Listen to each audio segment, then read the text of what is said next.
দ্রুত সিদ্ধান্ত গ্রহণে আমলাতান্ত্রিক জটিলতার পাশাপাশি বিশ্বজুড়ে অর্থনৈতিক মন্দায় প্রচলিত অপ্রচলিত সব বাজারেই হাঁটছে দেশের তৈরি পোশাক খাত।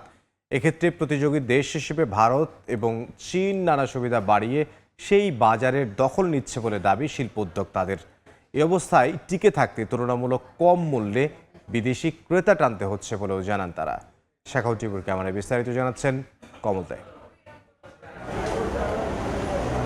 সদ্য বিদায়ী অর্থ বছরে যেমন রপ্তানি আয়ের ক্ষেত্রে দেশের তৈরি পোশাক খাত আগের অর্থ বছরের তুলনায় অন্তত $1 বিলিয়ন পিছিয়ে ছিল, তেমনি কাঙ্ক্ষিত অগ্রগতি হয়নি প্রচলিত বাজার হিসেবে 4 দশক ধরে পরিচিত ইউরোপ আমেরিকার বাজারে।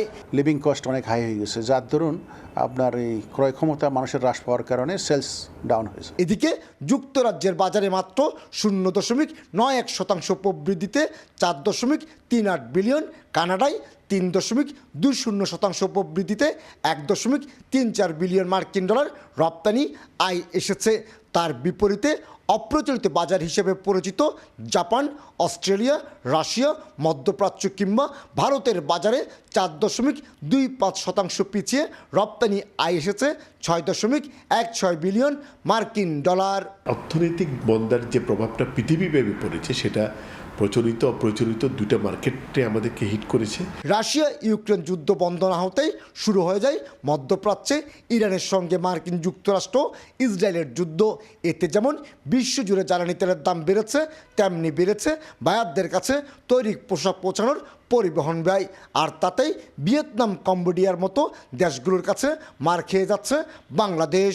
আমাদের কম্পিটিটর ভিয়েতনাম, পাশাপাশি দেশ ইন্ডিয়া, চায়না তো আছেই, তো তারা বিভিন্ন নতুন নতুন পলিসি নিয়ে বায়ারদের দ্বারস্থ হচ্ছে। একদিকে বিশ্বজুড়ে অর্থনৈতিক মন্দা পরিস্থিতিতে বিদেশি বায়ারদের অর্ডার কমছে, অন্যদিকে সেই অর্ডার ফিরিয়ে আনার পরিবর্তে আমলাতান্ত্রিক টানামুখী জটিলতায় পিছিয়ে পড়ছে বলে অভিযোগ গার্মেন্টস ব্যবসায়ীদের। ইন্ডিয়াতে যে আপনার ট্যারিফটা ছিল, ট্যারিফটা কিন্তু তুলে দিয়েছে সরকার, আমাদের সমপরিমাণে নিয়ে এসেছে। তদরূপ চায়না তো ট্যারিফের মধ্যে যেটা আগের বৃদ্ধি ছিল সেটা কমিয়ে এনেছে, যার দরুন ওরা কিন্তু বিজনেসের ক্ষেত্রে আমাদের থেকে লজিস্টিক সাপোর্ট কান্ট্রি ওয়াইজ ওরা অনেক বেশি পেয়ে থাকে। 2025-26 অর্থ বছরে $38.7 বিলিয়ন তৈরি পোশাক রপ্তানি করেছে বাংলাদেশ।